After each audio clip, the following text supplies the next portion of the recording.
सवा सर गेहूँ कहानी मुंशी प्रेमचंद द्वारा रचित एक ग्रामीण परिदृश्य की है। जो कहानी इस प्रकार है। शहर के साथ ही गांव में हावी साहूकारी व्यवस्था और किसानों के दर्द को उकेरती कहानी है। सवा सर गेहूँ प्रेमचंद ने इस कहानी में साहूकारी व्यवस्था के बोझ तले लगातार दबाए जा रहे और पीड़ित किए जा रहे किसानों के दर्द को उकेरा और सवाल उठाया कि आखिर कब तक किसान साहूकारों द्वारा कुचला जाता रहेगा। किसी गांव में शंकर नाम का एक किसान रहता था। वह अति गरीब आदमी था। अपने काम से काम, न किसी के लेने न किसी के देने में। छक्का पंजा न जानता था। छल कपट उसे छूत भी न लगी थी। ठगे जाने की फिक्र न थी। विद्या न जानता था। खाना मिला तो खा लिया, न मिला तो चबेना पर भरोसा की। चबेना भी न मिला तो पानी पी लिया और राम राम का नाम लेकर के सो लिया। मगर जब कोई मेहमान दरवाजे पर आ जाता तो उसे खिलाना पड़ता था। अचानक जब कोई साधु महात्मा आ जाते तो उसे इज्जत करनी पड़ती थी। खुद तो भूखा सो सकता है, मगर साधु को कैसे भूखा सोने देता। भगवान के भगत जो ठहरे। एक रोज शाम को एक महात्मा ने आकर उसके दरवाजे पर डेरा जमा दिया। चेहरे पर जलाल था, पीताम्बर गले में, जटा सर पर, पीतल का कमंडल हाथ में, खड़ाऊ पैर में, ऐनक आंखों पर, गरज की पूरा भेष उन महात्मा का सा था जो रौसा के महलों में रियाजत, हवा गाड़ियों पर, मंदिरों की तवाफ और जोग में कमाल हासिल करने के लिए लजीज गिजाएं खाते हैं। घर में जौ का आटा था, वो उन्हें कैसे खिलाता। जमाना एक कदीम में जौ की ख्वाह कुछ अहमियत रही हो, मगर जमाना ये हाल में जौ की खूब खुरिश महात्मा लोगों के लिए शकील और देर हजम हुई है। बड़ी फिक्र हुई कि महात्मा जी को क्या खिलाऊं। आखिर तय किया कि कहीं से गेहूं का आटा उधार लाऊं। गांव भर में गेहूं का आटा न मिला। गांव भर में सब आदमी ही आदमी थे, देवता एक भी न था। देवताओं को खुरीस कैसे मिलती। खुद किस्मती से गांव में पुरोहित जी के यहाँ थोड़े से गेहूं मिल गए। उनसे सवा सर गेहूं उधार लिए और बीबी से कहा कि पीस दे। महात्मा ने खाया, लंबित तान कर सोए और सुबह आशीर्वाद देकर अपना रास्ता लिया। पुरोहित जी साल में 2 बार खलियानी लिया करते थे। शंकर ने दिल में कहा कि सवा सेर गेहूं क्या लौटाऊं। पसेरी के बदले कुछ ज़्यादा खलियानी दे दूंगा। साल में 1 बार पसेरी तो देता ही हूँ। वो भी समझ जाएंगे, मैं भी समझ जाऊंगा। चैत में जब वो पुरोहित जी के यहाँ पहुँचे तो उन्हें 1.5 पसेरी के करीब गेहूं दे दिए और अपने को सुबुक दोष समझकर इसका कोई तजकीजा यानी इसका कोई चर्चा न किया। पुरोहित जी ने भी फिर कभी न मांगा। सीधे साधे शंकर को क्या मालूम कि ये सवा सिर गेहूं चुकाने के लिए मुझे दोबारा जन्म लेना पड़ेगा। 7 साल गुजर गए। पुरोहित जी ब्राह्मण से महाजन हो गए। शंकर किसान से मजूर हो गया। उसका छोटा भाई मंगल उससे अलग हो गया था। एक साथ रहकर दोनों किसान थे, अलग होकर दोनों मजूर हो गए। शंकर ने बहुत चाहा कि निफाक की आग भड़कने न पाए, मगर हालात ने उसको मजबूर कर दिया।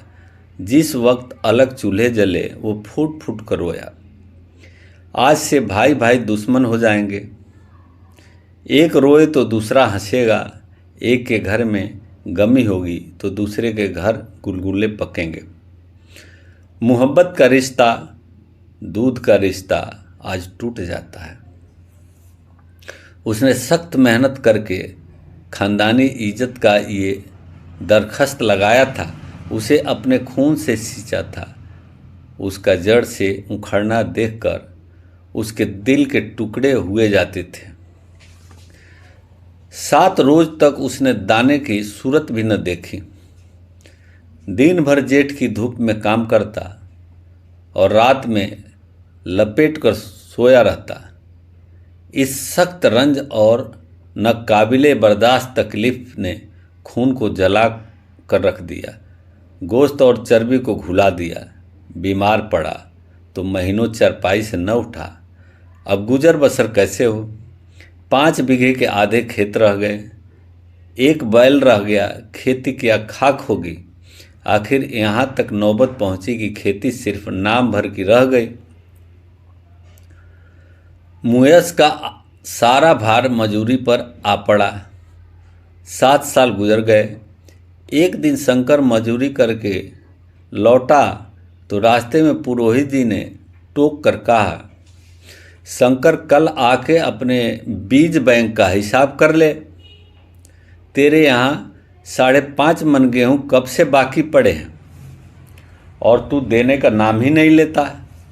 क्या हजम करने का इरादा है क्या? शंकर ने ताजुब से कहा, मैंने तुमसे कब गेहूँ लिए थे कि 5.5 मन हो गए? तुम भूलते हो मेरे यहाँ न किसी का छटाक भर अनाज है न 1 पैसा उधार। पुरोहित बोले, इसी नियत का तो ये फल भोग रहे हो, खाने को नहीं जुटता। ये कहकर पुरोहित जी ने उसका 1.25 सेर गेहूं का जिक्र किया तो आज से 7 साल पहले शंकर को दिए थे। शंकर सुनकर संकोचित रह गया। मैंने कितनी बार इन्हें खलिहानी दी, उन्होंने मेरा कौन सा काम किया? जब पोथी पत्रा देखने आते तो सगुन ले जाते, द्वार पर आते तो कुछ न कुछ दक्षिणा ले जाते थे। इतना स्वार्थ! 1.25 सेर अनाज को लेकर अंडे की तरह ये भूत खड़ा कर दिया जो आज मुझे निगल ही जाएगा। इतने दिनों में एक बार भी कह देते तो गेहूं दे ही देता। क्या इसी नियत से चुप बैठे रहें? बोला, महाराज नाम लेकर तो मैंने इतना अनाज नहीं दिया, मगर कई बार खलियानी में सेर 2-2 सेर दे दिया है। अब आप आज 5.5 मन मांगते हो, मैं कहाँ से दूंगा? पुरोहित, लेखा जो बख्शीश 100 तुमने जो कुछ दिया होगा खलियानी में दिया होगा, उसका कोई हिसाब नहीं। चाहे 1 की जगह 4 पसेरी दे, तुम्हारे नाम में ही 5.5 मन लिखा हुआ है, जिससे चाहे हिसाब लगवा लो। दे दो तो तुम्हारा नाम कट दूंगा, नहीं तो और बढ़ता रहेगा। शंकर, पांडे, क्यों एक गरीब को सताते हो? मेरे खाने का ठिकाना नहीं, इतना गेहूं किसके घर से दूंगा? पुरोहित, जिसके घर से चाहे लाओ, मैं छटाक भर भी न छोड़ूंगा। यहाँ न दोगे तो भगवान के घर में देना पड़ेगा। शंकर कांप उठा। हम पढ़े लिखे लोग होते तो कह देते, अच्छी बात है, ईश्वर के घर ही दे देते। वहाँ की तूल यहाँ से कुछ बड़ी न होगी, कम से कम इसका कोई सबूत हमारे पास नहीं, फिर उसकी क्या फिक्र। मगर शंकर इतना अक्लमंद, इतना चालाक न था। एक तो कर्ज, वो भी ब्राह्मण का। बही में नाम रहेगा तो सीधे नरक में जाऊंगा। इस ख्याल से ही उसके रोंगटे खड़े हो गए। बोला, महाराज तुम्हारा जितना होगा यहीं दूंगा, ईश्वर के यहाँ क्यों दूं? इस जन्म में तो ठोकर खा ही रहा हूँ, उस जन्म के लिए क्यों कांटे बोऊं? मगर ये कोई न्याय नहीं है। तुमने राय का पर्वत बना दिया है। ब्राह्मण हो के तुम्हें ऐसा नहीं करना चाहिए था। उसी घड़ी तकाजा करके लिया होता तो आज मेरे ऊपर बड़ा बोझ क्यों पड़ता? मैं तो दे दूंगा, लेकिन तुम्हें भगवान के यहाँ जवाब देना पड़ेगा। पुरोहित, वहाँ का डर तुम्हें होगा, मुझे क्यों होने लगा? वहाँ तो सब अपने ही भाई बंद हैं, ऋषि मुनि सब तो ब्राह्मण ही हैं। कुछ बने बिगड़ेगी, संभाल लेंगे। तो कब देते हो? शंकर, मेरे पास धरा तो नहीं है, किसी से मांग जांच कर लाऊंगा तभी दूंगा। पुरोहित, मैं ये न मानूंगा। 7 साल हो गए, अब एक का भी मुलाहिजा न करूंगा। गेहूं नहीं दे सकते हो तो दस्तावेज लिख दो, शंकर, मुझे तो देना ही है, चाहे गेहूं ले लो, चाहे दस्तावेज लिखवा लो, किस हिसाब से दाम रखोगे? पुरोहित, जब दे ही रहे हो तो बाजार भाव काटूंगा, पाव भर छुड़ा कर क्यों बुरा बनूं? हिसाब लगाया गया तो गेहूं की कीमत 60 रुपया बनी। 60 का दस्तावेज लिखा गया। 3 रुपये सैकड़ा सूद। साल भर में न देने पर सूद की दर 3.5 रुपये सैकड़ा हो जाएगी। 8 महीने का स्टैंप, 1 रुपया दस्तावेज की तहरीर शंकर को अलाहिदा देनी पड़ी। सारे गांव ने पुरोहित जी की मजम्मत की, मगर सामने कोई महाजन से सभी को काम पड़ता था, उसके मुंह पर कौन कहे। शंकर ने साल भर तक सख्त रियाजत की मियाद से कब्ल उसे रुपया अदा करने का बरत कर लिया। दोपहर को पहले चूल्हा न जलता था, सिर्फ चबेना पर बसर होती थी, अब वो भी बंद हुआ। सिर्फ लड़के के लिए रात को रोटियां रख दी जाती थी। 1 पैसे की तंबाकू रोज पी जाता था। यही एक लत थी जिसे वो कभी न छोड़ सका था। अब वो भी इस कठिन व्रत में भेंट हो गई। उसने चीलम पटक दी, हुक्का तोड़ दिया और तंबाकू की हांडी चूर चूर कर डाली। कपड़े पहले भी तर्क की इंतहाई हद तक पहुंच चुके थे, अब वो बारीक तरीन कुदरती कपड़ों में मुंसलिक हो गए। माह की हड्डियों तक में सरायत कर जाने वाली सर्दी को उसने आग के सहारे काट दिया। इस अटल इरादे का नतीजा उम्मीद से बढ़कर निकला। साल के आखिर तक उसके पास 60 रुपया जमा हो गए। उसने समझा कि पंडित जी को इतने रुपये दे दूंगा और कहूँगा महाराज बाकी रुपये भी जल्द आपके सामने हाजिर कर दूंगा। 15 की तो और बात है, क्या पंडित जी इतना भी न मानेंगे? उसने रुपये लिए और ले जाकर के पंडित जी के कदमों पर रख दिए। पंडित जी ने मुअज्जिब होकर पूछा, किससे उधार लिए हो? शंकर, नहीं महाराज, आपकी आशीष से अब की मजूरी अच्छी मिली। पंडित जी, लेकिन ये तो 60 ही हैं। शंकर, हाँ महाराज, इतने अभी ले लीजिए, बाकी 2-3 महीने में दे दूंगा। मुझे उरीड़ कर दीजिएगा। पंडित जी, उरीड़ तो तभी होगे जब मेरी कौड़ी कौड़ी चुका दोगे। जाकर मेरे 15 और लाओ। शंकर, महाराज इतनी दया करो, अब साँझ की रोटियां का भी ठिकाना नहीं है। गांव में हूँ तो कभी न कभी दे ही दूंगा। पंडित, मैं ये रोग नहीं पालता, न बहुत बातें करना जानता हूँ। अगर मेरे पूरे रुपए न मिलेंगे तो आज से 3.5 रुपये सैकड़ा का ब्याज चलेगा। इतने रुपये चाहे अपने घर में रखो, चाहे मेरे यहाँ छोड़ जाओ। शंकर, अच्छा, जितना लाया हूँ उतना रख लीजिए, मैं जाता हूँ, कहीं से 15 और लाने की फिक्र करता हूँ। शंकर ने सारा गांव छान मारा, मगर किसी ने रुपये न दिए। इसलिए नहीं कि उसका एतबार न था, किसी के पास रुपये न थे, बल्कि पंडित जी के शिकार को छेड़ने की किसी में हिम्मत न थी। अमल के बाद रद्द अमल का कुदरती कायदा है। शंकर साल भर तक तपस्या करने पर भी जब कर्ज बाक करने में कामयाब न हुआ तो उसकी एहतियात मायूसी की शक्ल में तब्दील हो गई। उसने समझ लिया कि जब इतनी तकलीफ उठाने पर साल भर में 60 रुपये से ज़्यादा न जमा कर सका तो अब कौन सा उपाय है जिससे उसके दूने रुपये जमा हो जाएंगे। जब सर पर कर्ज का बोझ ही लादना है तो क्या मन भर और क्या सवा मन भर। उसकी हिम्मत पस्त हो गई, मेहनत से नफरत हो गई। उम्मीद ही हौसला की पैदा करने वाली है। उम्मीद में भी रौनक है, ताकत है, जिंदगी है। उम्मीद ही दुनिया की मुतहरिक करने वाली कुव्वत है।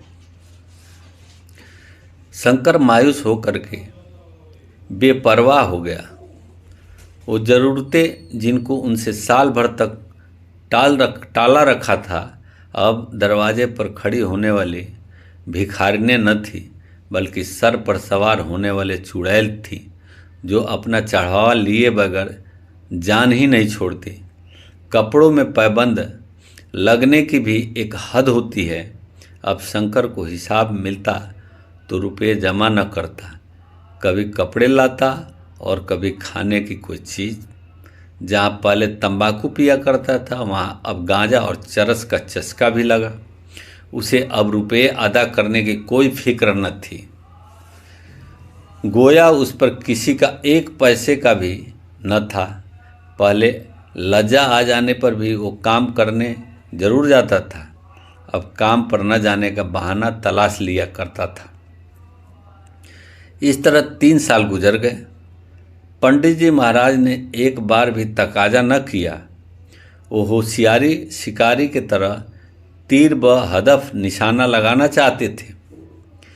पहले से शिकार को भड़का देना उनके सेवे के खिलाफ था। एक रोज़ पंडित जी ने शंकर को बुलाया, हिसाब दिखाया। 60 रुपये जमा थे। वो मिन्हा करने पर भी अब शंकर के जिम्मे 120 रुपये निकले। इतने रुपये तो उसी जन्म में दूंगा, इस जन्म में नहीं हो सकता। पंडित, मैं इसी जन्म में लूँगा। असल न सही, सूद तो देना ही पड़ेगा। शंकर, एक बैल है वो ले लीजिए, एक झोपड़ी है वो ले लीजिए, और मेरे पास रखा क्या है? पंडित, मुझे बैल बधिया लेकर क्या करना है? मुझे देने को तुम्हारे पास बहुत कुछ है। शंकर, और क्या है महाराज? पंडित, कुछ नहीं है। तुम तो हो, आखिर तुम भी कहीं मजदूरी करने ही जाते हो। मुझे भी खेती करने के लिए एक मजदूर रखना ही पड़ता है।